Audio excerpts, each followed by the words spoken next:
Hi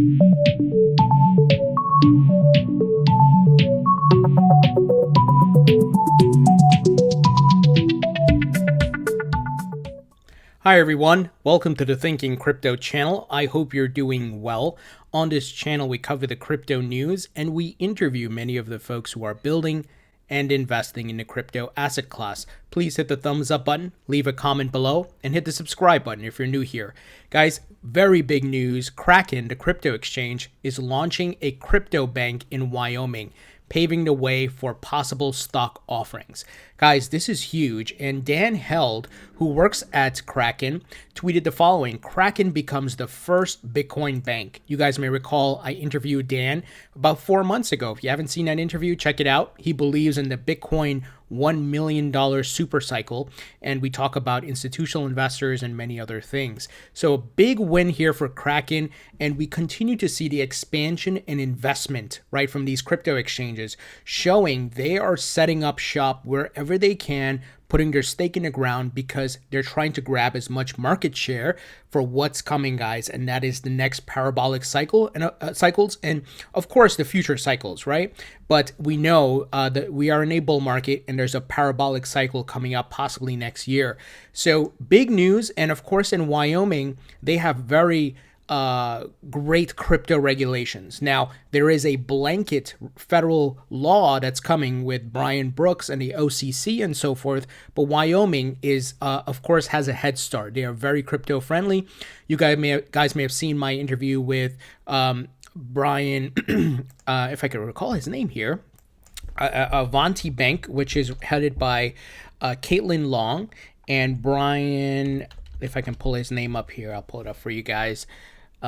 Brian Bishop. There you go. He's a CTO of Avanti Bank. I interviewed him 4 months ago as well. And we talked about, Avanti Bank being a digital asset crypto custody bank. And now you got, Kraken doing the same thing. So big win here for the crypto market. And I think as we get blanket regulations across the U.S., it's going to open more of these opportunities for other crypto exchanges like Coinbase and obviously companies like Ripple and so forth, guys. So exciting news. Dan Held outlined a few of the benefits of this. So he said, better banking infrastructure, could launch a crypto debit card, a yield account product, or an IRA product, could offer services in stock, derivatives, or commodities trading. Big time, guys, big time. This is, I think, one of those groundbreaking moments, especially when you have a crypto exchange becoming a bank. And like I said, that payments charter, the federal charter that Brian Brooks at the OCC is working on to open this up to, the lending, the deposits and payments to crypto companies is huge. Now, he is getting pushback from the banks because they don't want to lose market share. But the times are changing, guys. The new asset class is here. It cannot be stopped. And that's why we are lucky that we are here early, accumulating in the lows, and we're going to be selling the highs, guys, to make some significant returns. So huge news. Very bullish. Shout out to the folks at Kraken. And of course, I'm going to try to do a follow-up interview with Dan and try to get some more details for you guys. Now, moving ahead here, the digital asset investor, many of you know him and his YouTube channel. Well, he interviewed Tim Draper and asked him about, hey, does he own XRP? Because we know Tim Draper is a big-time bull on Bitcoin. We know that. He's talked about it, his price predictions. He often wears a Bitcoin tie. So let me play a clip here where he talks about he does own XRP, guys. Bitcoin 1,000 times, but I have to ask you, are you an owner in Ripple or XRP or both? Well, Ripple is XRP is the Ripple currency. Yes, I'm an owner of Ripple or XRP. I'm an owner of Bitcoin, Bitcoin Cash, Tezos. I'm an owner of Aragon. I'm a believer. I think this is it's happening. It's coming. It's so important for the world, and I want the world to know it, and I want other people in the world to get on board. Guys, so you heard it there from the horse's mouth, and this guy is very successful, big-time investor, hedge fund manager, and he holds XRP. He diversifies. So all you Bitcoin maximalists and XRP maximalists, you have something to learn here. This is the smart money talking about. He's not some random YouTuber or some person tweeting on Twitter. This guy is, of course, a millionaire, possibly close to a billionaire, successful entrepreneur and investor, and he's diversifying. Just like I share my portfolio, I diversify because I see different digital assets in crypto have different use cases. They're not fighting against each other. That's why I hold XRP, I hold Bitcoin, I hold Ethereum, I hold Tezos, I hold Chainlink, and VeChain. So I'm accumulating ones that I see that have potential. Will everything be a winner? No. But that's why when you diversify, you reduce the risk. Because what if Bitcoin fails? What if XRP fails? I'm not saying I want it to. I'm just saying the possibility exists because none of us can predict the future.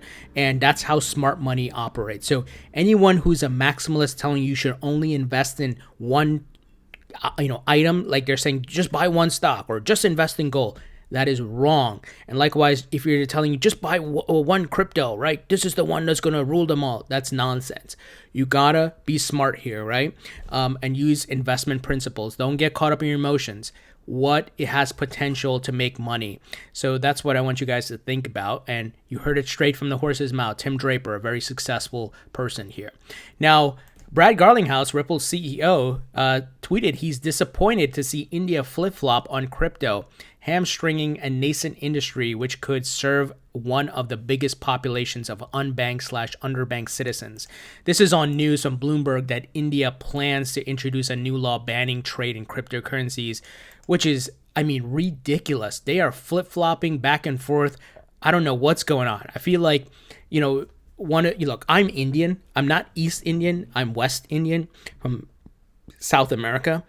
I think it's part of this is just the system that's set up in India with the caste system, and they probably see crypto as a way to bring a lot of people out of poverty, but they're trying to stop that. Some, not saying all, because we know there are progressive people there who want to change things and get things moving in the right direction, but I think there's some outdated thinking there, and I think it's related to the caste system. They don't want to lose control, but the more they try to fight it, the more stupid they're going to look, and the more things are not going to go well for them in the future because the rest of the world is moving forward. Everybody's on board. The major governments, the IMF, all these people are on board. So I think this is just going to be something that, okay, it happens maybe, and then they're going to be like, oh crap, we need to go back and fix this, right? So let's see what happens. They're planning to introduce, but let's see if it actually unfolds, right? And we'll go from there. But disappointing to say the least. Representative Tom Emmer says DeFi represents an alternative monetary philosophy, and its time is coming. So I've been on record. DeFi is going to be huge. However, I'm not as confident in DeFi 1.0. Like in 1.0 of anything, there's going to be bugs, errors, and we've seen hacks and so forth. But that doesn't mean inherently or at its core that it's broken or doesn't have a future, right? It does have a future. Decentralized finance is going to be big, guys, with blockchain and all these different crypto and tokenization. It's going to be big. So we are going to see the shift in the whole financial system here, but it has some ways to go. I'm waiting for 2.0. And we see, these guys in Congress now are recognizing what's going on. And we need more people like Tom Emmer and Darren Soto and Warren Davidson to get on board, right? But look how the narrative, the conversation, the dialogue is changing, guys. It's amazing. Tom Emmer is not some young 40-year-old. He's an older gentleman like many of the folks in Congress, and he gets it. And we need people like him who are progressive thinking. Now, when I say progressive thinking, I'm not talking about politics and parties. I'm just talking about a state of mind, right? Having an open mind and thinking about future and what's coming and the technology around us. So I just want to make sure that's clear. So this is very bullish, and we see a lot of DeFi tokens are doing well, and obviously I've been on record that I did well with Chainlink, and I'm still bullish on Chainlink, and I'm looking to see higher prices for it, and some others as well. So guys, what do you think about this news? I think this Kraken news is so big, it's so groundbreaking. Just imagine more crypto exchanges doing this, guys. it just opens up so many opportunities for the crypto market. And like I said, in conjunction with what Brian Brooks is doing at the OCC for that federal nationwide regulation that's going to eliminate the different laws. So like how it is in Wyoming, Kraken was able to do that in Wyoming. Eventually, they're going to be able to do in every state. And they don't have to worry about state by state laws anymore, right? As we discussed in yesterday's video about the new update or the new regulation that's getting approval there. So excited for the future of this market, guys. It's going to be so big. It's a global market, global asset class, and the puzzle pieces are just coming together. It's amazing to watch it happen, both from government and institutional players. So guys, leave your thoughts and comments below. Hit the thumbs up button, share the video, hit the subscribe button, and I'll talk to you all later.